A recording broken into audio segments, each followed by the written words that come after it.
Senhoras e senhores, sejam muito bem-vindos. Meu nome é Luiz Eduardo e esse é mais um episódio do Na Face Pod, um podcast que traz aqui algumas personalidades que, através da sua profissão, transformam e seguem transformando a vida de outras pessoas, seja emocionalmente, psicologicamente, fisicamente. E a ideia aqui é inspirar jovens a escolher uma profissão, a uma especialização, mas também falar com aquele profissional já experiente que já trabalha na área e que veja aqui um conteúdo que queira se aprofundar um pouco mais. Que aqui seja uma forma de conectar os nossos convidados a esses profissionais. Mas o objetivo principal aqui é fazer com que esse conteúdo chegue para quem realmente precisa. Aquela pessoa que se identificar com alguma dor, algum desconforto, algum problema, alguma deformidade, que encontre aqui uma forma de ver que seu problema pode ser solucionado e que aqui tem as pessoas que os ajudar. Se isso acontecer com uma pessoa ao longo da nossa temporada, o nosso objetivo já está concluído com sucesso e esse movimento já vem acontecendo. A gente tem recebido muitas mensagens de pacientes procurando ajuda, se identificando com alguma dor, falando que tem esse mesmo problema. Então, todo esse processo já tem acontecido, a gente já está feliz da vida com essa possibilidade. Para que isso possa acontecer, a gente tem várias pessoas aqui trabalhando atrás das câmeras para levar uma qualidade de som, de vídeo, o Gesiel que faz toda a parte de comunicação nas redes sociais, e agora a gente tem mais dois pilares importantes. Então eu tenho a honra e o orgulho de apresentar aqui o nosso primeiro patrocinador, a MaxFix, que está com a gente aqui hoje, uma linha de material de fixação fabricado pela Sartori, um dos melhores materiais nacionais que a gente tem hoje. Eu tenho muito orgulho de estar aqui com eles. Um abraço para o Vinícius, para o Júlio. E um outro pilar importantíssimo, que é a Ortoface, que também é mais um apoiador, que a gente conta e não faria sentido se eles não estivessem aqui conosco. E eu tenho orgulho de fazer parte desse time, e ao longo da nossa conversa eu vou falar um pouco mais sobre eles. E no episódio número 6, né, Gesiel? A gente tem aqui, eu tenho a honra de trabalhar e de poder convidar alguns profissionais que eu sou fã. E hoje não vai ser diferente, e eu tenho a honra aqui de receber aqui o Dr. Leandro Klipel, cirurgião bucomaxilo. Doutor, muito obrigado por aceitar o convite, seja muito bem-vindo. Obrigado, Luiz, é um prazer poder estar participando aqui desse evento, né, desse podcast, e espero que seja muito proveitoso, espero que seja muito legal esse nosso bate-papo. Vai ser. Já participou alguma vez de um podcast ou não? Já fiz um podcast, já fiz um podcast. Faz tempo ou não? Há uns 2 anos atrás, na época de pandemia. É mesmo, teve. Uhum. Tudo era live, né? Foi um podcast no Ilapel. Que legal, mas era você já dando alguma aula, assim? Dando aula. O pessoal entrevistando? Dando aula. Que legal. A gente vai trocando ideia aqui, tá? Tá. Você nasceu aqui mesmo, cara? Eu nasci aqui em Curitiba. Você é curitibano? Sou natural de Curitiba. Estudou aqui, cresceu aqui? Estudei aqui a minha vida inteira, né? Até me formar, fiz a faculdade aqui, daí depois que me formei, que eu fui fazer a pós-graduação, aí eu fui para o interior de São Paulo. Fiquei 8 anos fora e aí voltei para Curitiba. Você estudou onde aqui? Aqui eu estudei... Bom, no meu colégio eu estudei assim, Colégio Medianeira, que era aquele colégio de padre, né? Sim. Aquela coisa. Depois, um pouquinho antes do vestibular, eu fui para o Colégio Positivo. E daí eu passei no vestibular e estudei na Universidade Federal do Paraná. Fiz aqui na UFPR, onde eu fiz a minha graduação. E tem colega teu que é daquela época que você tem contato ainda? Te acompanhou ou não? Tenho. Eu tenho um colega de turma meu que é o Davani. O Davani da época de faculdade. Ele veio aqui e contou que vocês eram colegas de faculdade. Davani é colega de turma de faculdade. E tem bastante gente. Tem aqui em Curitiba tem a Cibele, que também não é da mesma turma, mas é de uma época similar. Tem bastante gente aí. E quem que era isso quando você chegou na faculdade, quem que estava como veterano lá? Quem foi minha veterana na faculdade foi a Luciana Signorini. A Luciana Signorini. Veterana. Ela até comentou aqui de você. Luciana me deu trote. Ah, é? Ela judiou. Luciana pegou meu dinheiro pra gente tomar cerveja. Ela não contou essa parte. A Luciana tem que voltar aqui para contar essa parte dos trotes. Tá bom. E nessa época você já sabia, um pouquinho antes, lá no Positivo, você já sabia que era odonto que você queria? Como que foi essa escolha? Essa escolha foi difícil, sabe? Não foi uma escolha fácil, Luiz, porque eu tinha na minha cabeça, assim, por muito tempo eu achei que ia fazer faculdade de Direito. Aí, nada a ver. Nada a ver. Aí começou a chegar mais perto do vestibular, eu falei, putz, será que é isso que eu quero? Será que eu vou no Direito mesmo? Aí eu tenho 3 tios que são dentistas, no interior, em Ponta Grossa. Uma, a tia Denise, que foi meu odontopediatra, tia Regina, foi meu ortodontista, e o tio Alfredo, que é marido da tia Regina, que foram meus ortodontistas. E o meu avô também era dentista. Família toda. Aí eu comecei a olhar, puxa, acho que eu gosto de odontologia. Então, e não tinha nenhum advogado na família? Não tinha nenhum advogado. aí eu resolvi fazer odontologia. E segui o caminho deles. Isso aí. E você fez federal na época, como que foi no teu pré-vestibular? Você estava no positivo, estudando pra caramba. Você já era bom aluno ou não? Me dediquei bastante no terceirão, principalmente quando a coisa ficou séria mesmo, né? Vamos fazer vestibular. Antes a gente levava, né? Sempre fui bom aluno, mas nada... Mas quando chegou o terceirão ali, a gente focou mesmo para passar. E deu certo. O terceirão já foi direto para faculdade. Então eu entrei na faculdade, eu tinha 17 anos ainda. Caramba, super cedo. Entrei com 17 anos na faculdade e quando eu fiz a faculdade na época eram 4 anos, então eu me formei com 21 anos. Tinha acabado de fazer 21 anos e estava formado. Já estava formado. E teve alguém que acompanhou esse mesmo caminho de entrar cedo, assim? Eu tive outros colegas de turma, assim, talvez alguns ali, não sei, talvez mais uns 4 ou 5 que eram um pouco mais novos, assim, como eu, que embarcaram direto, assim, super precoce. Do terceirão, né? Cara, isso... Até tem uma das perguntas que eu queria fazer, que aqui eu vou poder fazer algumas perguntas que eu nunca fiz, né? Eu tenho essa oportunidade aqui. Mas na época de faculdade, você já sentia que você foi encorpando, né? Sim. Então, o que aconteceu, assim, quando eu entrei na faculdade, tava tendo bem aquele boom de estética, resina composta, aquelas facetas, assim, sabe? Que eu tinha sido uma mudança na odontologia. E quando eu entrei, eu pensei, nossa, que legal, eu vou fazer um negócio de estética. Os primeiros congressos que a gente ia quando estava na faculdade, ali no primeiro ano, né? Você via, assim, aquelas resinas, reconstrução de dentes, assim, putz, a gente ficava maravilhado com aquilo. E aí, assim, quase que acidentalmente eu fui me envolvendo com a cirurgia. Quando eu estava no 4º período da faculdade, comecei a fazer estágio lá no Hospital Evangélico, na parte de traumatologia de face. Acompanhei uma cirurgia que era a doutora Vani Costa. Hoje, acho que talvez ela já esteja aposentada. E fiquei desse 4º período até o meu 8º período da faculdade acompanhando ela. Eu fazia um plantão à noite, comecei a ver os traumas de face, ia com ela para o centro cirúrgico. E no evangélico chegava de tudo, era né? Porta aberta. Porta aberta, um serviço muito forte lá. Então, foi aí que a coisa foi desenvolvendo. Quando eu cheguei no 6º período, eu já sabia que eu queria fazer cirurgia. Inclusive, assim, já comecei a deixar assim, algumas coisas assim, que eu dava menos atenção na faculdade para focar mesmo na cirurgia, que era o que eu queria fazer. Que era o que eu queria. E na época de faculdade, você ainda não tinha tido nenhum contato tão forte. Isso você está falando de você tinha quantos anos? Isso eu estava no 4º período da faculdade, então eu tinha 19 anos. Caramba. Né? 18, 19 anos. E já acompanhando, fazendo plantão, acompanhando cirurgia. Isso aí. Que loucura. E até a gente vê aqui, e no período de faculdade teve as dores, né? Você levou tranquilo? Foi um período que você levou tranquilo? Teve muita dificuldade? Até para o pessoal que está escolhendo a odonto agora para fazer, vai começar agora. Uhum. Olha, assim, eu tive, assim, acho que sempre tive muita sorte na minha vida, assim, morei em casa, meus pais me davam, assim, todo o suporte, né? Então, eu fui abençoado com isso. A faculdade de odontologia foi uma faculdade muito boa de fazer, assim, fiz muitos amigos, assim, estudei bastante, mas foi uma faculdade muito boa, assim, sabe? Não tenho ranço, não tenho mágoa. Curti muito a faculdade de odontologia.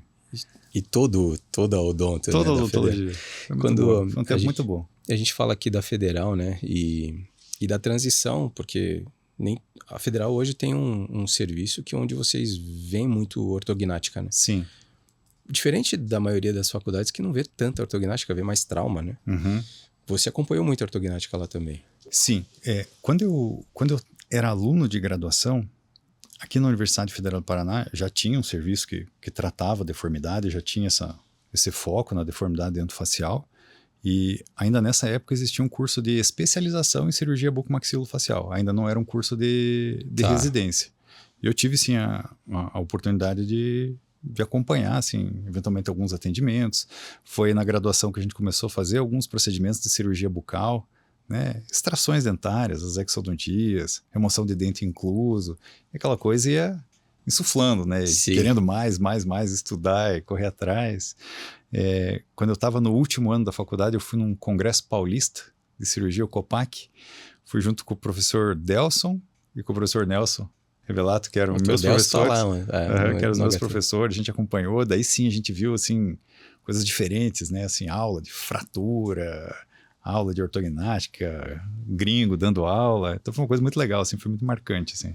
Que legal. E o Delson sempre foi o teu mentor mais próximo. O Delson, sabe, eu sempre falei para ele, o Delson foi uma pessoa muito especial, assim, na minha vida, sabe? O Delson é uma pessoa muito boa de trabalhar, uma pessoa que tem um coração muito bom e tem uma habilidade manual, assim, uma destreza cirúrgica muito, muito legal. O Delson foi a pessoa que me orientou na primeira cirurgia de canino incluso. Quando eu estava na graduação, eu lembro que tinha um canino incluso aqui na mandíbula, ele me orientou como é que fazia. Canino incluso, para quem hoje não é da área, o que seria? Então, isso aí era um paciente que tinha um dente que deveria ter nascido e esse dente não nasceu, e ficou lá atravessado dentro da mandíbula do paciente. Tá. E aí estava causando um cisto, estava causando dores no paciente, né? E esse dente precisava sair lá de dentro do osso. Então, não é simplesmente extrair um dente, tinha que ir lá, cortar a mucosa, fazer uma janela na mandíbula, tirar o dente lá de dentro. Não é nada simples. Não é nada simples. Não é nada simples, assim. Uma coisa que hoje, assim, praticamente no aluno de graduação, hoje praticamente nem tem contato com isso mais, sabe? Ou faz muito pouco. Hoje não tem isso. Hoje, assim, a gente diminuiu um pouquinho, assim, né? Normalmente o aluno de graduação faz os procedimentos mais simples, assim. Aí o Delson viu que eu gostava muito e me deixou fazer. Era bom para fazer isso. E me deixou fazer. Me deu esse voto de confiança. E fez, foi super bem. Foi tudo Mas bem. Mas ele estava junto. Ele estava junto, ele estava orientando ali, estava junto. E quando... Você lembra da tua primeira cirurgia que você estava sozinho, sem o Delson? Porque vocês também viam muito trauma, né? Você já estava vivendo aquilo como uma coisa que já era a tua rotina. Assim, a gente sempre, durante a graduação, assim, a gente sempre tinha a orientação do professor, né? A gente nunca ia fazer uma cirurgia sozinho, nunca vou extrair um dente aqui, sempre se discutia com o professor, tinha que apresentar a técnica cirúrgica, né? Um relatório, então assim, não era chegar e fazer, né? Sempre tinha um professor olhando, né? Para ver se estava fazendo certo, se você não conseguisse, ele ia lá dar uma cobertura. Aí durante a faculdade é assim, e tem que ser assim, né?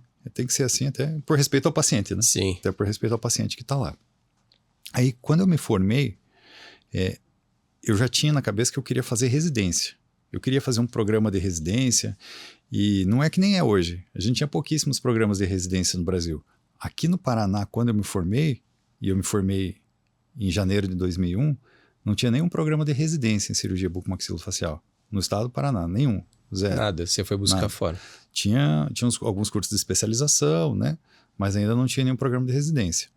E eu tinha um foco, assim, eu tinha lido e tinha visto muita coisa, tinha assistido aulas em congressos lá do pessoal da Unesp de Araraquara. Tinha um serviço de residência, era o professor Mário Gabrielli, que era o chefe na época, né? Eu falei, puxa, eu queria fazer essa residência lá. Mas para fazer residência, para se inscrever na prova, já tinha que ter CRO, aquela coisa, eu me formei, ainda tinha que ter o CRO. Então, eu tinha o ano de 2001, que era um ano vago para mim. Assim, um ano que eu tinha que estudar e tinha que me aprimorar para conseguir entrar numa residência. Então, no final de 2000, começo de 2001, eu prestei prova para um estágio, que era um estágio muito bom, que tinha na Santa Casa de Misericórdia de São Paulo, lá no serviço de cirurgia bucomaxilo. E eu passei nesse estágio, e nesse estágio a gente passava o ano inteiro fazendo cirurgia bucal e acompanhando todas as áreas da cirurgia bucomaxilo. Então a gente acompanhava prótese bucomaxilofacial, aquela que é feita para repor partes perdidas, nariz, orelha, olho, caramba, assim, com próteses, né? A gente acompanhava o serviço de ortognática, o serviço de trauma, o serviço de patologia. Foi um ano muito proveitoso, porque eram estagiários do Brasil todo e a gente estava lá para estudar, aprender, e lá a gente fazia muita cirurgia bucal. Ficava bem no centro de São Paulo, então a gente extraía muito dente, via muita gente fazer biópsia, extração de dente, então foi uma época muito interessante. E uma época assim, que a gente estudava esquema de cursinho, saía do hospital, eu morava numa república com mais 4 amigos, eram 5. Quem que tava lá? Tava o Valtuir de Alagoas, o Eudes de Alagoas, José Rodrigo Melo, que era de Campinas, mas depois veio para Maringá e hoje está no Mato Grosso, e o Rubens, que é de Goiânia. Todos na mesma pegada, com o mesmo objetivo. Todo mundo na mesma pegada, estudando bastante e querendo passar em prova de residência, né? Aquela loucura.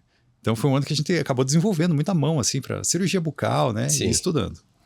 Nesse mesmo ano, eu vi lá, quando eu estava lá, eu ia estudar na USP, sabe? Porque não tinha essa facilidade de livro em PDF, essas coisas. Era biblioteca, né? Tinha que ir na biblioteca pegar livro, né? Às vezes às vezes eu conseguia dar uma xerocadinha, assim, de uma partezinha ou outra, né? Nem o celular para tirar foto da página. Não tinha, né? Aí eu ia estudar muito na USP. E daí, lá na USP, eu vi uma propaganda assim, de um curso de especialização em anatomia cirúrgica da face, que durava 1 ano, que era o ano que eu estava lá, e era à noite. Aí eu me inscrevi e embarquei nessa também. Então, eu fiz esse curso de especialização, foi muito bom. E tinha uns professores muito legais, assim, sabe? O Glauco e a Cecília estavam lá nessa mesma época? Não, o Glauco e a Cecília vieram bem depois. Ele veio depois? Vem depois. O Glauco e a Cecília vem depois. Vem uns 4 anos depois, o Glauco e a Cecília. Depois eu vou querer saber. Eles vão estar aqui, inclusive. Vão estar aqui, que legal. Aí, então, esse ano foi um ano de bastante estudo, né? E desenvolvimento mesmo, pessoal, né? Aquela coisa de morar sozinho, porque eu sempre tinha morado em casa com os meus pais, né? Tava fácil. Morar sozinho, tava fácil, tava na moleza, né? Foi um ano muito bom, assim. E aí comecei a prestar prova no final do ano, né? E aí chegou no final do ano, consegui passar onde era o meu sonho, que era lá na Faculdade de Odontologia de Araraquara, na Unesp. Eu me mudei pro interior de São Paulo para fazer a residência. Mais uma mudança na tua vida. Mais uma mudança. E como que você estava nessa época, assim? Porque ainda muito jovem, mas já sabendo o que você queria e assumindo muitas responsabilidades de acompanhar uma cirurgia, já, né? Você foi desenvolvendo isso, né? Sim. E essas mudanças constantes aí na tua vida, como que você foi administrando isso? Eu acho que a gente tá tão no gás, nessa época que a gente vai, né? E vai, quero, vou aprender, e putz, que legal, é o meu sonho, tô conseguindo e as coisas estão dando certo, né? Então... E também numa fase que você tava, tudo podia, né? Sim. Jovem, tava todo o gás possível. Então foi muito legal. Esse começo, assim, até a coisa realmente virar mesmo para cirurgia. Falar, agora sim, entrei na residência, eu vou ser cirurgião. Ali você também já tinha um volume cirúrgico que você acompanhava. Sim. Você colocava a mão no paciente você já tinha esse acompanhamento? Na residência? Sim. Sim, na residência sim. Então a residência, assim, a gente teve uma equipe, assim, eu tive a oportunidade de aprender com uma equipe de professores que, assim, foi fantástica. Que eram, assim, professores muito, muito bons, muito competentes e que davam, assim, o sangue pelo serviço e estavam dedicados, assim, integralmente à universidade e à formação do residente. Então foi, assim, uma experiência muito, muito boa, assim. Claro, ninguém deixava a gente sozinho, né? A gente não tocava plantão sozinho, a gente sempre ligava o professor, passava o caso, né? E a gente operava, eles entravam em cirurgia com a gente, mostravam, putz, faz assim, faz assado. Então, para a tua primeira cirurgia foi natural Foi natural. Essa transição, né? É natural, porque assim, você começa a residência, no primeiro ano da residência, cirurgia bucal, uma redução de fratura do nariz, muita sutura, né? Aí já na metade para o final, um R3 já deixa você fazer um acesso, aí você faz um acesso. Quando chega na hora de você pegar o caso e tocar o caso inteiro, você praticamente já fez um pouquinho de tudo ali, você já sabe como a coisa funciona, né? E o medo? Porque agora você olha pro lado, não tem... Tudo bem que você tem teus acidentes, tem o pessoal aí te ajudando, né? Sim. Mas você tá sozinho. Mas veja, assim, com uma formação sólida, e por isso que é importante, investir em formação. Assim, você não vai ter medo, porque vai ser uma coisa natural para você. Fazer a cirurgia é natural. Claro que a gente sabe que existem procedimentos de complexidade diferente, que geram um pouco de tensão, né? Geram um pouco de estresse, mas nunca medo. Se assim, indo para a cirurgia com medo, se você estiver indo para a cirurgia com medo, você precisa revisar isso e talvez buscar um pouco mais de formação, uma formação adicional, para você fazer aquilo com segurança, né? Isso aí, tem que ser prazeroso, fazer cirurgia tem que ser gostoso. Eu até comentei aqui, eu falei com o Davani, falei com os bucos aqui que vieram, porque vocês estão muito leves no centro cirúrgico, né? Que talvez seja o momento que vocês mais gostam de estar, é o momento da cirurgia, né? É o momento da cirurgia, a gente gosta, a gente se diverte, é relaxante, a gente já sabe mais ou menos como a coisa vai acontecer, né? Vira uma coisa quase que matemática, é engraçado falar isso, mas parece que a cirurgia vira uma coisa matemática, você sabe todos os passos, todas as etapas, olha, eu vou fazer assim e vai acontecer isso, se eu fizer assim, vai acontecer assim. Então, a gente domina bem, a gente sabe mais ou menos como a banda toca lá. Tem uma adrenalina, acho que deve ser normal, né? É normal, um pouquinho de adrenalina normal, talvez um momentozinho assim, mas...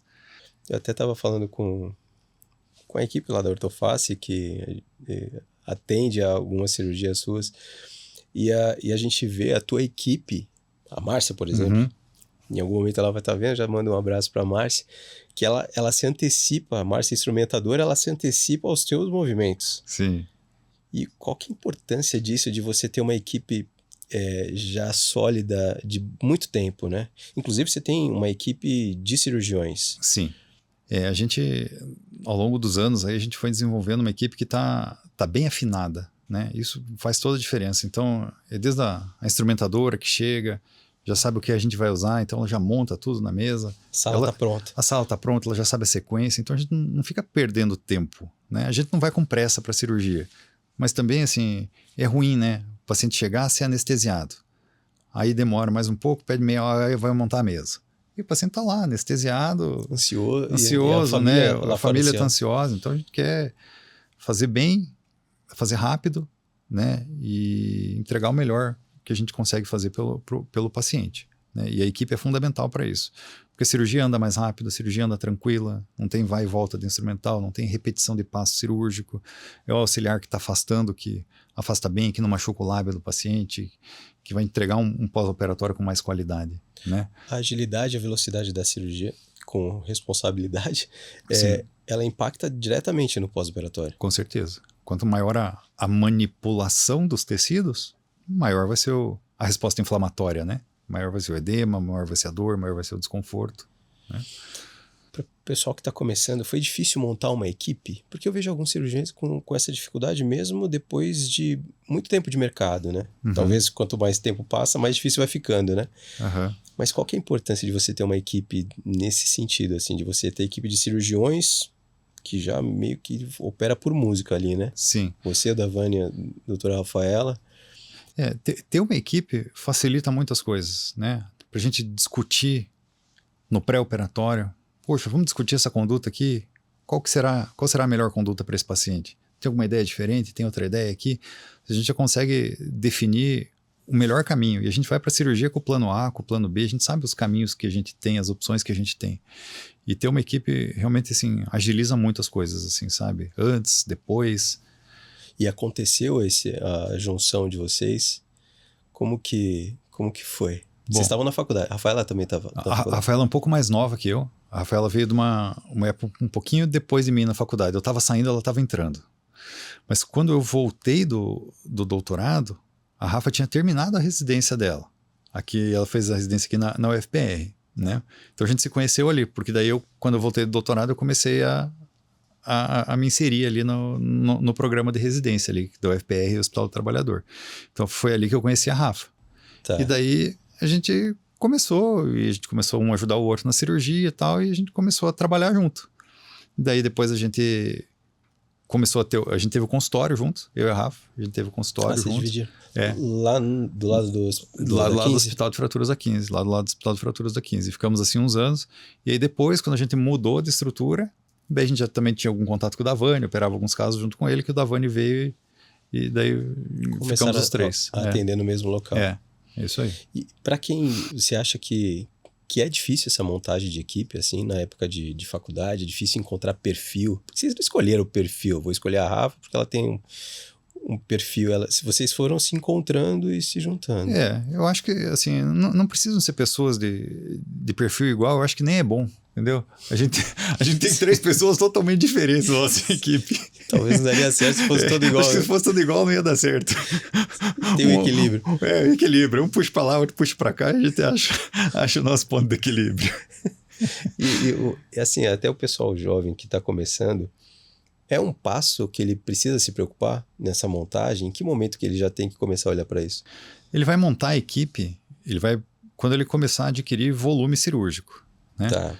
Mas é importante que ele já tenha essa identidade. Olha, eu tenho um colega meu de faculdade que gosta muito de cirurgia.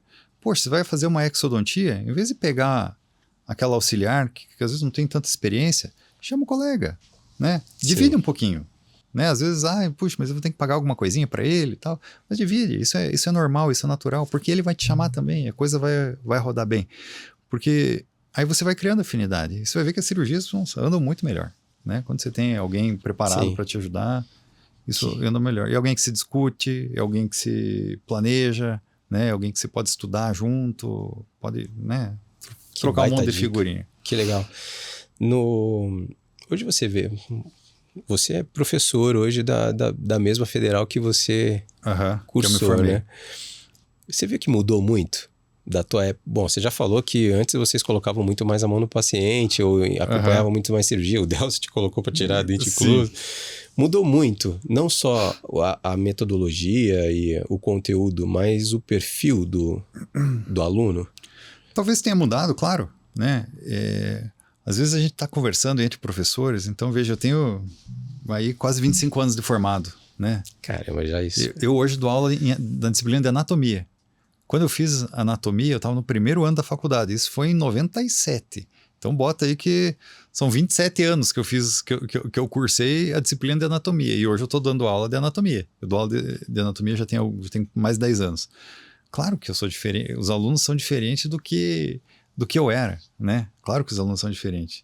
E isso é desafiador também, sabe, Luiz? Porque às vezes a gente olha assim, puxa, mas parece que o aluno não está querendo aprender. Eu acho que assim, o aluno sempre quer aprender, mas talvez a gente tenha dificuldade em ensinar, porque assim, as gerações vão mudando, eu não posso dar a mesma aula que deram para mim 27 anos atrás. Totalmente diferente. Não posso, né? Então, isso é desafiador, né? Isso é desafiador. Estava conversando com um professor lá eu dei aula na Universidade Estadual de Ponta Grossa, de 2009 até 2017. Fui muito feliz lá, uma universidade muito boa também. Você ia para lá Ia lá 2 vezes, 3 vezes por semana, eu viajava para Ponta Grossa.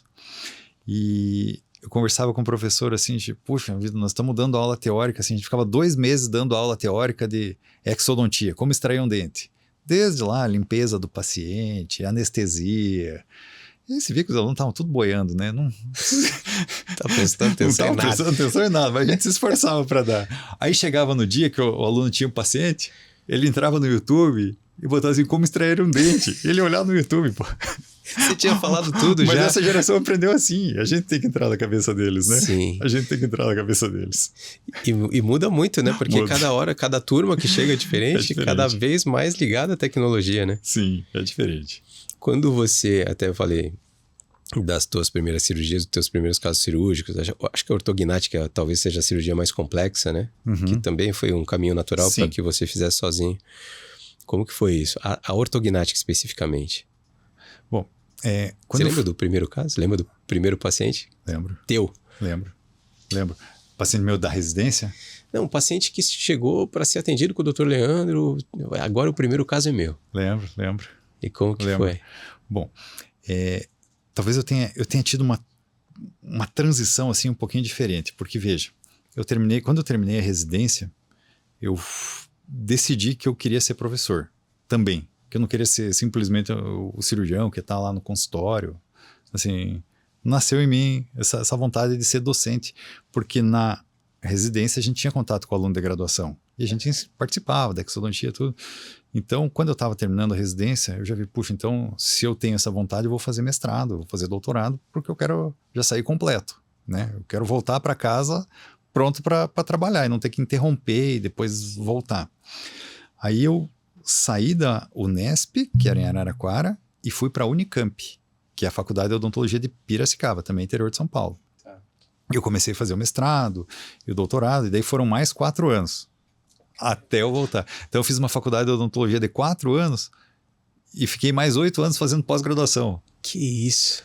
Sem trabalhar, né? Vivia de bolsa. Meu pai e minha mãe me ajudavam eventualmente, mas vivia da bolsa e assim, aquela coisa, aprendendo, sempre aprendendo. Então foram 8 anos que a gente queria aprender sem parar, né? Puxado. Foi puxado, mas foi uma época boa, tive muitos amigos. Foi nessa época que eu conheci o Glauco e a Cecília. O Glauco e a Cecília vieram dessa época.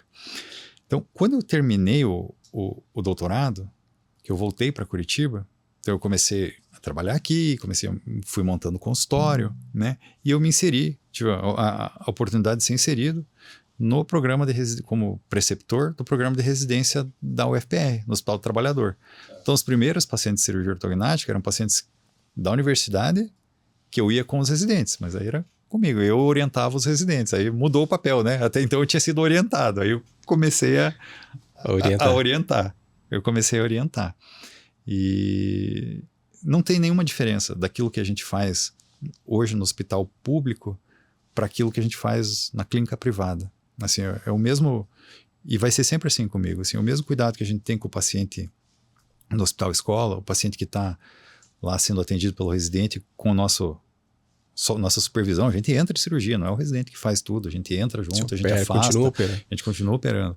Então, foi natural essa transição. Eu tive um paciente aqui na universidade e depois começaram a aparecer os pacientes no consultório, foi uma coisa natural, né? Foi natural. Se adaptou super bem. Me adaptei bem. Cirurgia é tudo maravilhoso, quando você fecha, tá tudo certo, quando os resultados são positivos. E uma coisa que eu nunca perguntei é como foi lidar com... Porque pênalti só perde quem bate. Intercorrências, não que seja comum e talvez seja algo delicado, mas elas acontecem. Acontecem. E como que foi os teus primeiros casos? Como que você tratou e administrou isso? Bom, então assim, as complicações, as intercorrências nos procedimentos cirúrgicos, elas estão presentes e sempre vão estar presentes, num percentual pequeno. Então, desde que a gente estava na residência, claro, o volume era grande. Então, a gente começava a acompanhar as complicações e ver as complicações, né? Na residência, no mestrado, no doutorado. Então, a gente entende. Eu acho que o mais importante é que, principalmente para essas cirurgias eletivas, é sempre muito importante a gente ter uma boa conversa com o paciente antes da cirurgia, né? É sempre bom a gente ter essa conversa antes com o paciente e pontuar quais são as potenciais complicações, os potenciais riscos de uma cirurgia, né? E se você identificar isso no pós-operatório, é claro que é frustrante. É frustrante para todo mundo, é frustrante para o cirurgião, Sim. É frustrante para o paciente, mas tem como levar isso de uma forma leve, né? Acho que a gente tem que ser honesto com o paciente, tem que expor para ele o que é que está acontecendo, tem alguma coisa errada aqui, a gente tem esse caminho aqui para corrigir e no final vai dar tudo certo, né? No final as coisas dão certo. E você, né? Conseguiu administrar bem o teu primeiro caso que você teve, que você se viu? Consegui. A gente já vem treinado, por isso que eu falo de ter uma... Inclusive uma formação sólida. Né? Inclusive, por causa, é importante você ter uma formação. Porque quem é bem formado, ele vai saber tratar uma doença, vai saber tratar uma questão que precisa de cirurgia, mas acima de tudo, o que diferencia o cara bem formado é aquela pessoa que vai conseguir tratar as complicações, vai conseguir prevenir, vai conseguir identificar precocemente e vai tratar as complicações que podem advir, né, da cirurgia. Perfeito. Né? Uma complicação não quer dizer que a cirurgia foi feita errada, né? Uma complicação... Tem várias variáveis ali que N variáveis. Às vezes não é culpa do paciente, não é culpa do cirurgião, simplesmente elas podem acontecer. Tem que estar preparado para quando elas aparecerem. Tem que estar preparado para identificar, né? Ouvir o paciente, examinar o paciente, acompanhar o paciente de perto, né? E hoje muito menos, né? Porque hoje você tem... A tecnologia ajuda vocês a ter uma previsibilidade muito maior do que vocês tinham antes, né? Sim, com certeza. Assim, a gente vê que ao longo dos anos, as taxas de complicações elas vão caindo, né? Porque a equipe vai ficando cada vez mais experiente, porque as tecnologias vão melhorando, permitem um diagnóstico melhor, né? Os materiais vão melhorando, né? Principalmente material de osteossíntese, né? Material de fixação.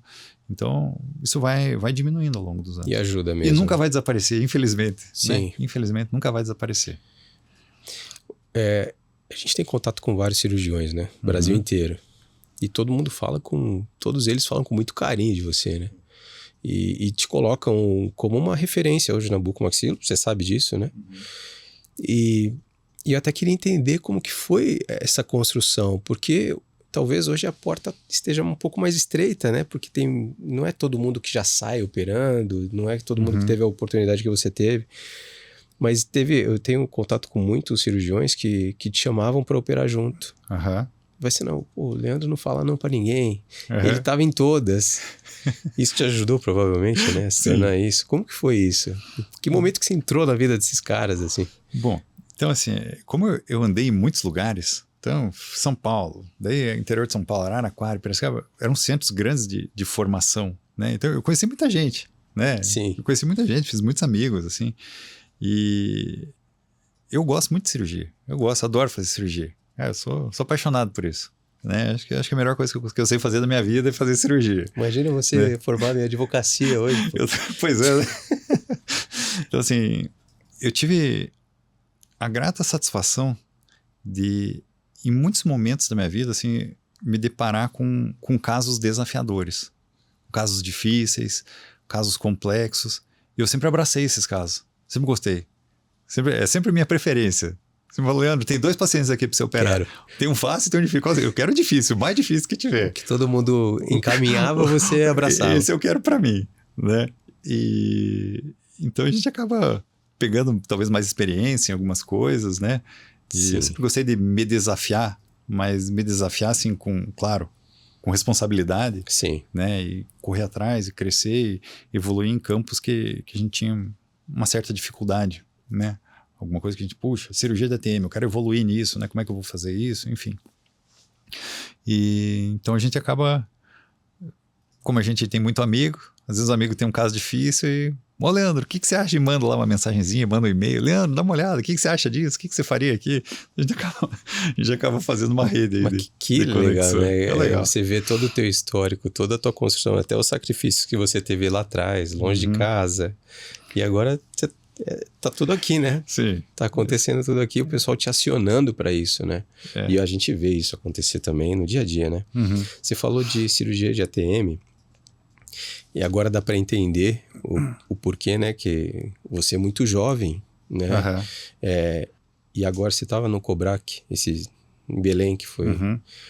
E você foi convidado para palestrar junto só com um cara brabo, né? Só com todos os cirurgiões formadores de opinião na Latino-Americana. Sim.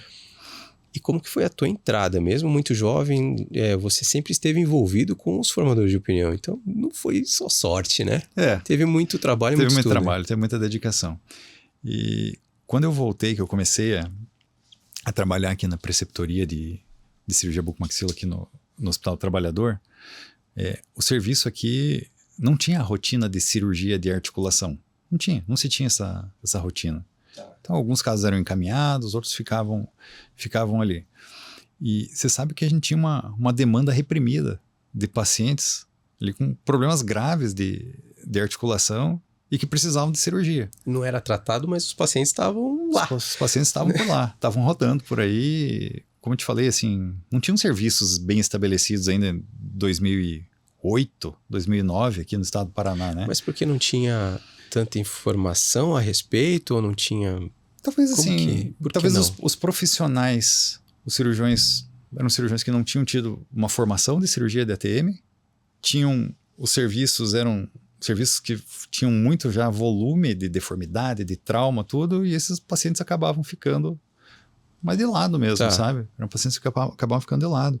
Então, quando eu voltei, começou a aparecer lá um caso de anquilose de ATM. Outro caso de anquilose de ATM.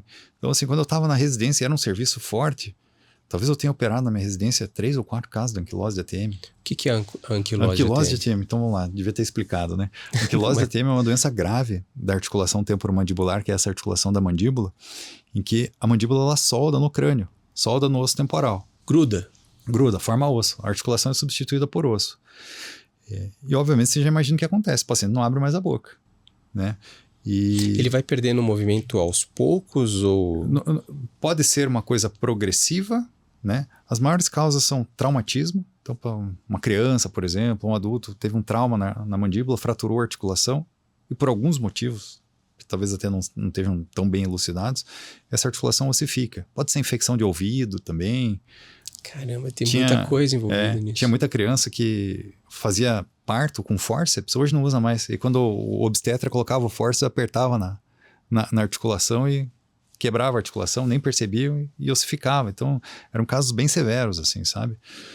E aí eu comecei a operar um caso, comecei a operar outro, eu voltei, não tinha paciente no consultório, tava louco para operar, sedento para fazer cirurgia, então Eu operava 3, 4 vezes por semana no Hospital do Trabalhador. E já com essa postura de querer os casos complicados. E queria os casos complicados, aí iam drenando para mim. Então tinha tumor da articulação, anquilose de ATM. Então eu operei muito, a gente operou muito paciente, sabe? Com anquilose. Até hoje a gente ainda tem o serviço aqui que é referência para esse tipo de paciente, sabe? Então são pacientes que vêm com uma história muito ruim, assim, muito sofrida. Né? Estava falando com a Luciana aqui esses dias sobre a ATM, né? Ela tem também uma das referências do tratamento, inclusive no tratamento conservador. E o quanto tem aparecido de paciente, sim, com essa complicação. A gente tem recebido, e aqui um dos objetivos desse podcast era fazer com que que esse conteúdo pudesse chegar para o paciente, né? E a gente tem recebido muitas mensagens. Uhum. E hoje, inclusive, a gente teve um paciente que entrou em contato que estava com muita dor. Uhum. E acamado, sem conseguir se alimentar direito. Como hoje você é uma das referências nessa especialidade, e o que você pode falar para o paciente que momento, porque ele vai sair de uma situação clínica, que é possível um tratamento conservador, talvez, sim, para um caso cirúrgico. Como que é a evolução desse caso clínico para o cirúrgico? Demora? Tá. Bom, é uma boa pergunta e só vamos deixar uma coisa bem clara, assim. A maioria das doenças da articulação, dos transtornos da articulação temporomandibular, que a gente chama de disfunção de ATM, a maioria dos casos ela pode ser bem manejada sem cirurgia. Isso é a maioria dos casos. Tá. Com fisioterapia, né, com um especialista, com um bom profissional. Tem uma especialidade da odontologia que chama DTM e dor orofacial. Então, o cara se forma e faz uma especialização. Às vezes até num formato de residência só para tratar disso. Então, e na maioria das vezes, esses tratamentos conservadores ou minimamente invasivos, uma infiltração na articulação, são suficientes e vão deixar o paciente funcionando bem e livre de dor, né? A cirurgia, ela vai ficar guardada para casos bem específicos. Talvez nunca ela vai vir antes do tratamento conservador, a menos que seja uma situação de indicação absoluta de cirurgia, como nesse caso que eu falei, de anquilose, tá cheio de osso lá. Anquilose não tem o que fazer. Não tem tratamento conservador para isso. Isso é quase cirúrgico. que um último recurso, né? Sim. A cirurgia ela fica com uma boa indicação, mas para casos selecionados. Não é todo caso. Porque estala aqui eu vou fazer cirurgia, porque eu tenho dor aqui eu vou fazer cirurgia. Não é assim. Tá? E o que você pode falar para um paciente que está nos assistindo, quais os sinais porque o paciente é teimoso, nós somos teimosos. Sim. E demora para procurar ajuda. O tratamento. Que momento que ele pode perceber que o problema é na ATM que não está legal? Uhum. Bom, então assim, os sinais incluem limitação da abertura de boca, dor para mastigar ou dor para abrir a boca, ruídos na articulação, estalidos, né? Crepitações, aquela sensação de parece que tem areia. Esses são os principais sintomas de que alguma coisa com a tua articulação não está bem. E ele pode, esses estalidos, essas características que você comentou, não necessariamente ele está atrelado à dor. Pode ser que não tenha dor. Pode ser que não tenha dor. O paciente pode ter o estalido e não ter dor. Mas é importante que ele busque um especialista. É bom ver. É bom ver, porque isso pode evoluir para uma degeneração de cartilagem, para uma artrose, que daí pode causar dor e pode causar alguma alteração irreversível ao longo dos anos na articulação desse paciente. Você comentou que esses casos são muito complexos, né? São casos complexos. Que sofre muito, né? São casos bastante complexos. Ele não abre a boca, como que se alimenta? Higienização. Posso te mostrar uma foto de um paciente? Claro. Então vou te mostrar e vou contar a história de um paciente aqui. Esse é um paciente emblemático para mim, ó. O dele é Michael. Tá. Então, a história desse menino, eu atendi ele ali em 2009 ou 2010, mais ou menos. Ele veio no nosso serviço da residência ali, no Hospital do Trabalhador. E a mãe trouxe, ele tinha quase 14 anos de idade, ele tinha 13 anos de idade. Pequenininho, se olhava de estatura, parecia que tinha 8. Olha aí o rosto dele, olha. Queixo bem pequenininho, tá vendo? Desviado, né? Assimétrico. Sim. Se pedia pro Michael abrir a boca, ó. Isso aqui é abertura máxima, a segunda foto dele ali. É o máximo de abertura de boca que ele conseguia. Quanto tem ali que ele tá abrindo? Tá abrindo nem um centímetro, nem um centímetro. Olha ali na segunda fotinha ali, é o máximo que ele conseguia abrir. Aí a história dele. Os pais moravam no interior do estado do Pará. Ele nasceu lá e logo desde pequeno parece que teve uma infecção de ouvido, a mãe não sabia explicar bem ao certo, e ele já evoluiu com essa dificuldade de se alimentar, enfim. Se você olhar aí com cuidado, aí tem uma cicatrizinha de uma traqueostomia. Tentaram operar ele uma vez, e esses pacientes são pacientes desafiadores, não são pacientes para operar em centros pequenos, né? Então levaram ele para um hospital lá, tentaram operar, ele quase morreu, não conseguiram nem fazer a cirurgia porque não conseguiram entubar um paciente desse, imagina, ele não abre a boca, como é que entuba? Aí fizeram uma traqueostomia de emergência, enfim, e ficou. Passou o tempo, falaram, aqui não tem o que fazer. Aí o pai veio transferido para cá, conseguiu um emprego aqui, e eles mudaram para Curitiba. E daí a mãe levou ele no serviço. Aí quando eu vi, ele disse, puxa vida, olha só, olha a tomografia dele, essa aqui é a abertura máxima de boca. Aí, Michel, eu tinha dor de dente, como é que trata o dente? Não trata, né? Não tem como é que escova? Como que se acessa? Né? Não acessa, né? E até a parte nutricional, porque sim, o paciente está desnutrido, né? O paciente não come, né? É tudo líquido pastoso. Então veja lá na articulação dele, nesse slide que está mais à tua esquerda aí da tela, compare com o que está mais à direita. Do lado direito tem articulação, do lado esquerdo não tem, né? Ela está soldada lá. Olha a mandíbula dele como é desviada, né? Como ela cresceu errado. Então, assim, a qualidade de vida desse menino é zero, né? Esse menino não respirava porque tinha apneia, magrinho desse jeito, porque a mandíbula não desenvolveu. Então ele dormia meio sentado, porque ele parava de respirar durante o sono. Qualidade de vida zero, né, coitado? E esse é um paciente que precisa de cirurgia, né? Esse é um paciente que não tem tratamento conservador para isso. A primeira abordagem que fizeram lá, que foi no Pará, eles tentaram operar? Tentaram operar, mas já tiveram um problema na intubação. E não deram sequência. E daí não deram sequência. Sabe? Ele tinha andado em outros lugares. E, assim, são pacientes carentes. Na maioria das vezes são pacientes carentes do SUS. É uma cirurgia enorme, que o SUS paga, assim, uma quantidade que é irrisória, é ridícula. Né? Pela responsabilidade e a complicação que pode dar. Então, assim, talvez até seja natural que a maioria das pessoas não queira colocar a mão nisso, não queira tratar esses pacientes, porque, poxa, é um risco enorme, um tempo enorme, eu vou ter que acompanhar esse paciente por anos e será que eu vou ter retorno financeiro? Mas eu te garanto que, assim, o retorno que esses pacientes dão é maior do que... é melhor do que qualquer recompensa financeira, assim, porque você muda a vida do paciente, né? Transforma. Né? São ali 4, 5, 6 horas para você na tua vida, mas para ele o resto da vida é a vida dele que você tá mudando. Sim. E a gente tem aqui também ainda a responsabilidade que a gente forma cirurgião, né?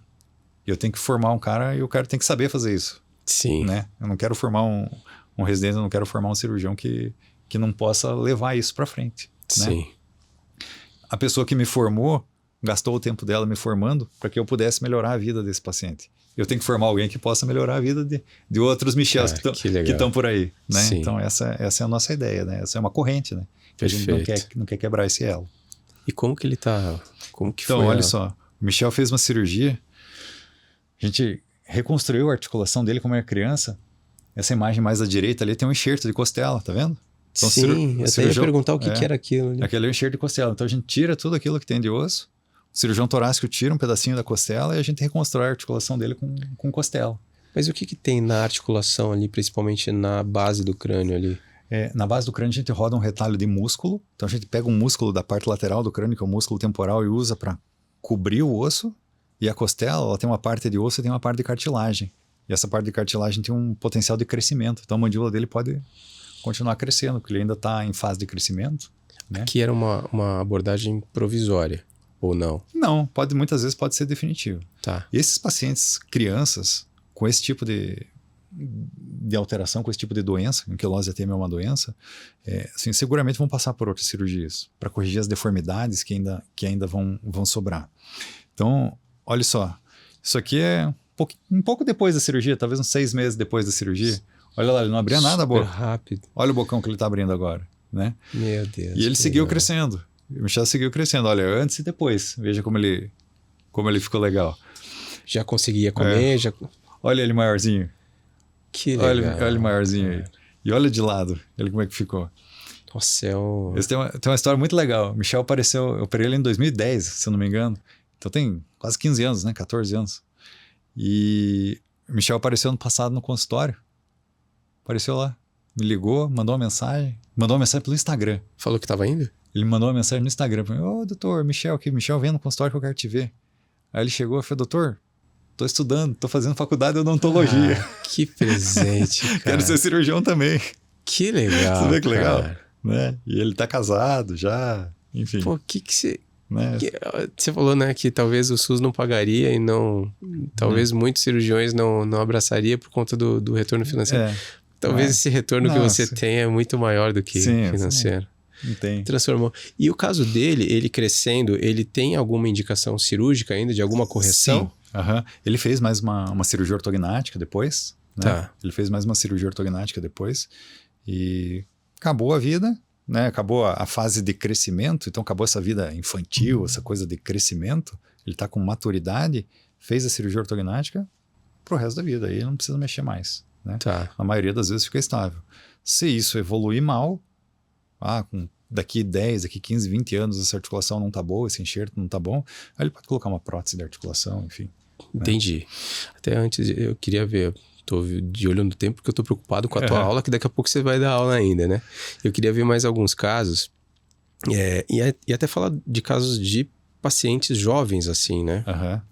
E até aproveitando e não perdendo o contato com nossos apoiadores aqui, a MaxFix é um material, é uma empresa que fornece materiais para cirurgias ortognáticas.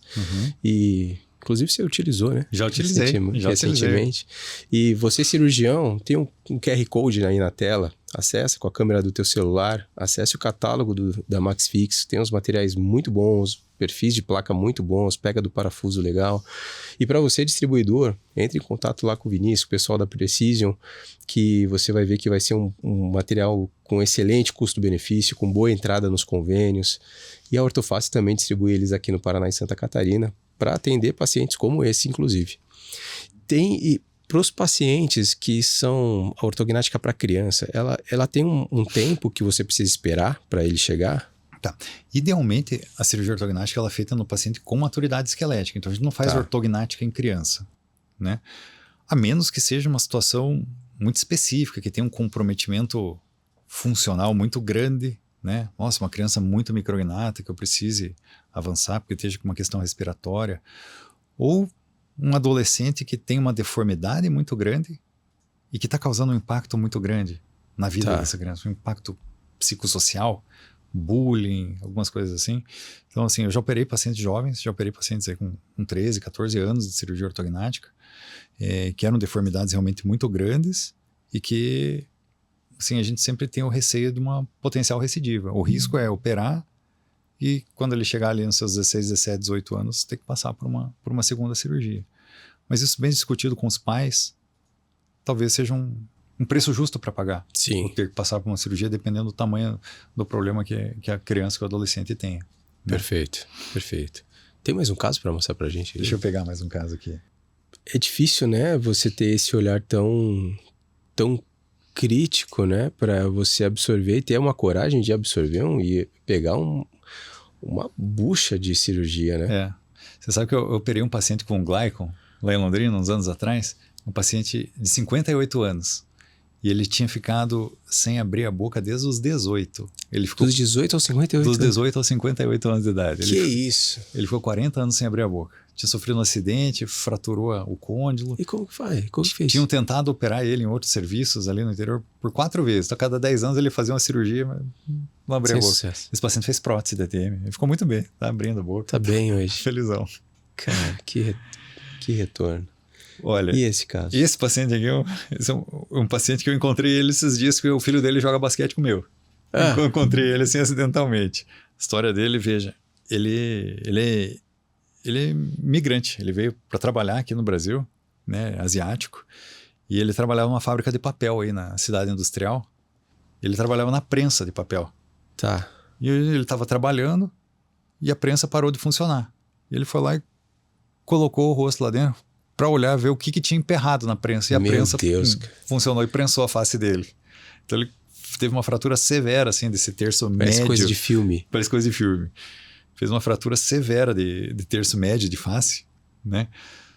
Olha o nariz dele como ficou. A gente chama de nariz em cela, né? Parece uma cela. Afundou o nariz dele. Ele teve fraturas das órbitas, que é o ossinho que fica em volta do olho, né? Fraturou o nariz, fraturou o maxilar superior. Mas pareceu um paciente jovem? Um paciente jovem. paciente jovem, tinha acho que uns 25 anos de idade, mais ou menos, na época, né? E você vê assim na tomografia, olha a quantidade de pedacinho de osso que tem aí, né? Então, a esses fratura pontinhos severa. pretos? Os pontinhos pretos são ar, porque ele fratura o...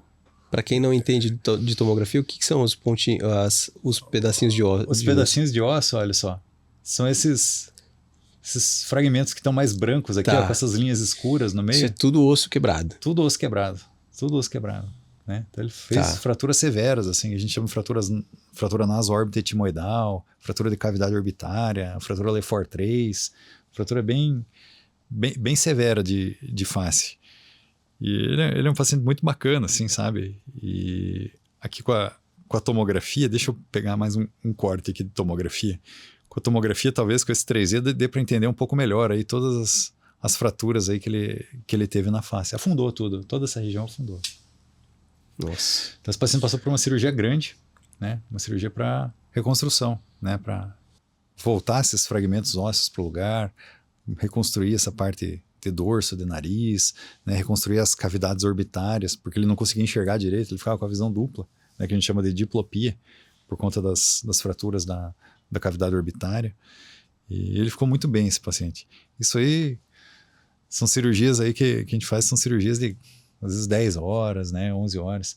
E todo paciente que tem esse tipo de fratura de face, bonito. Às vezes ele traz a foto dele, né? Então essa que tá meio borradinha, ele trouxe a foto de antes, fala, olha, doutor, olha como é que eu era e olha como é que eu tô agora.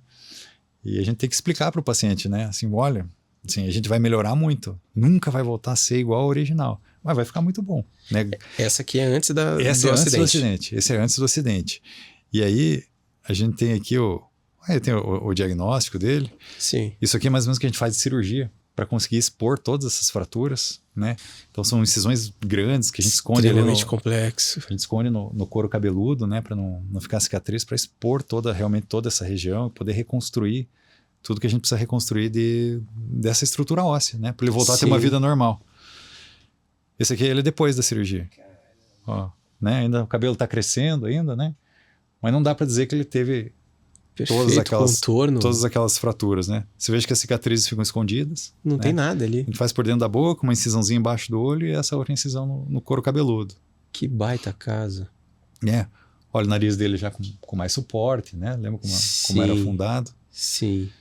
Então, esse paciente ficou muito feliz, assim, sabe? E a gente também fica muito feliz, né? De poder ajudar esses pacientes nessas situações. E esse acesso complexo que você fez, você já tinha feito... Você já teve casos parecidos com esse? Sim. São casos de fraturas panfaciais, fraturas múltiplas de face. Esse é um acesso de eleição, assim, que é o retalho bicoronal, que chama, retalho coronal. Ele parece feio, né? Mas é extremamente um resultado muito bom, é muito eficaz, assim. E o pós-operatório foi tranquilo, relativamente? Pelo tamanho da cirurgia? Relativamente tranquilo. É um pós-operatório relativamente tranquilo. Deixa eu aproveitar que eu tô de olho no tempo aqui, mas eu não queria escapar de um assunto. A gente falou muito da tua história, do teu período de entrada da faculdade, residência. Hoje você é uma das referências na bucomaxilo. Eu te agradeço de novo por estar aqui, cara. Estou muito feliz que você esteja aqui, porque eu sei que tem muita gente que fala com muito carinho de você e que com certeza vai assistir. E hoje você construiu a tua carreira muito sólida, começou muito jovem, talvez hoje você tem acesso teve acesso a mais casos cirúrgicos no começo, mas hoje o pessoal não tem, né? Não é toda a faculdade que te proporciona o que você teve a oportunidade. E hoje você tem um projeto que vocês tiraram do papel, que eu acho que já deveria ter saído do papel há muito tempo. E vocês têm um curso que eu queria que vocês falassem um pouco mais desse projeto tão legal que vai ser. Tá. Bom, a gente entende que assim, as tecnologias vão evoluindo, o diagnóstico, e cada vez mais a gente entende melhor os problemas dos pacientes. E a gente consegue identificar quais são os pacientes, os casos que são realmente difíceis, né? Para todos os cirurgiões no mundo. Sim. E um dos casos, uma das situações difícil, que tem apresentações muito discrepantes, muito diferentes, são as assimetrias de face. Os pacientes que têm a face assimétrica, um lado maior que o outro, um lado mais alto que o outro. Então a gente montou esse ano um curso aqui, que vai sair agora no final de abril. Depois a gente deixa a data bem organizadinha para vocês aí. Inclusive, vamos colocar na descrição aqui depois, Gisele, para a gente colocar a descrição do Instagram do curso. Que é um curso teórico e prático focado exclusivamente no tratamento de assimetrias de face. Então a gente vai ter um primeiro dia de aula teórica, a gente vai chamar pessoas que a gente considera assim, pessoas assim, de excelência no Brasil, que tem muita experiência com tratamento de face assimétrica. Nós vamos dar uma aula ali, uma ou outra, todos nós vamos dar aula também ali, mostrar a nossa experiência também, a gente vai dividir com os outros essa experiência. O time está fechado já, de palestrantes? Está fechado, o time está fechado. Quem tem ali hoje que já tem tem o Luiz Galeano, o Glaicon, o Lioge, vem muita gente bacana. Só fera. Vem muita gente bacana aí para participar. O Matheus Spinella de Floripa. Tem bastante gente bem legal aí para participar com a gente. Então, a gente vai ter um curso teórico no primeiro dia, e no segundo dia a gente vai fazer um cadáver lab, porque tem algumas coisas que são bem específicas do tratamento de assimetria de base. Um acesso para articulação, ou um acesso para a base da mandíbula, uma ostectomia de base, uma lateralização de nervo, eventualmente uma prótese de volumização para compensar uma assimetria, eventualmente uma retirada de gordura de alguma região da face para deixar mais simétrico, para ficar melhor. Então a gente vai focar nessa teoria e no cadáver lab. Acho que a gente vai ter uma experiência muito boa aí, a gente vai ter uma troca de informações aí com diversos colegas aí. Esse público que possivelmente vai se interessar, e eu acho que pelos nomes que tem aqui, muitos experientes vão querer estar nesse evento, mas é mais para aquele residente que está saindo, que está começando agora. Qual que é o perfil de público que vocês esperam atingir? A gente espera atingir desde o residente até um profissional, um cirurgião com mais experiência mesmo. Porque a gente vai discutir coisas bem pontuais, bem específicas, e esses cursos assim, são sempre uma ótima oportunidade para a gente fazer bate-papo, para a gente fazer troca de experiência. Né? Sim. É muito legal. Vem um colega do Rio, vem um colega de São Paulo, a gente troca uma ideia, pergunta, e isso sempre é muito bom. Assim.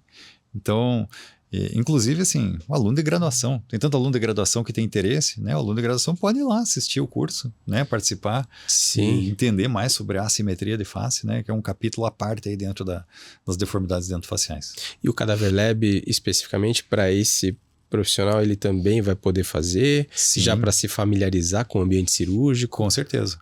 O Cadáver Lab é uma excelente opção de treinamento, né? Que, graças a Deus, está cada vez mais difundido aqui no Brasil. Com mais acesso, mais fácil de ter acesso. mais fácil, né? E por muitos anos não tinha isso aqui, né? Ou se fazia no paciente, ou você ia para fora para fazer o Cadáver Lab. Você não teve isso, né? Não tive, eu tive só paciente, né?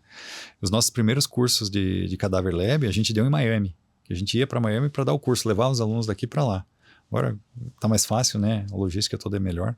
A gente tá podendo fazer isso aqui no Brasil mesmo. Que legal. Então você que está começando agora, está saindo da residência, ou ainda está estudando, ou você mesmo que já atua na área, já não tem tanta familiaridade, ou tem alguns temas que ainda você tem dúvidas, você vai estar aqui com um time pesado de cirurgiões bucomaxilos que não vão esconder nenhuma informação técnica, e no Cadáver Lab vocês vão acompanhar esses cirurgiões operando junto, que vocês vão poder colocar a mão na massa, que eu acho que isso é o mais legal de tudo isso. Então, se você tiver interesse, ou entre em contato conosco aqui, que a gente pode encaminhar os contatos para a equipe do Dr. Leandro, do Dr. Davani, doutora Rafaela, que estão juntos nesse evento, e eu acho que vai ser muito legal. Vai ser muito legal, a gente está muito empolgado com isso. Vai ser um momento. E é o primeiro, né? É o primeiro que a gente está fazendo aqui. Que legal. Muito legal.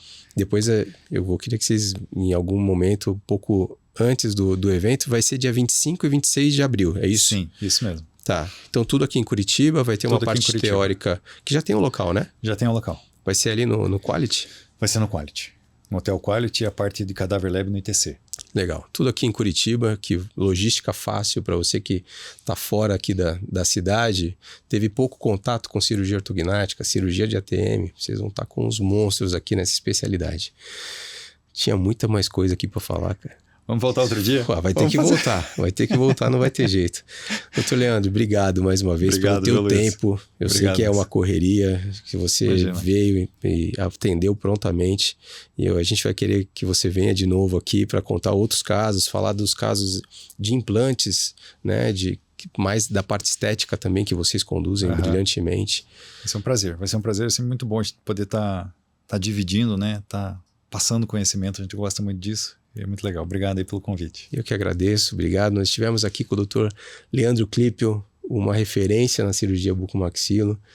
E eu agradeço novamente para quem ficou até o final assistindo esse vídeo. Agradeço mais uma vez a MaxFix, nosso patrocinador, a Ortoface, um excelente apoiador que a gente está aqui nesse projeto tão bonito que a gente está fazendo com que chegue para quem realmente precise. Que de repente casos como esse do Michel, casos do Michel, entre outros casos que vê que tem solução, que tem alternativas para o tratamento, e aqui eles transformam a vida das pessoas e provam, tá aqui, uma face transformada, qualidade de vida devolvida para o paciente, e isso não tem preço. Muito obrigado para quem ficou até agora. Obrigado, doutor Leandro, mais uma vez. Obrigado, Luiz. Obrigado, pessoal.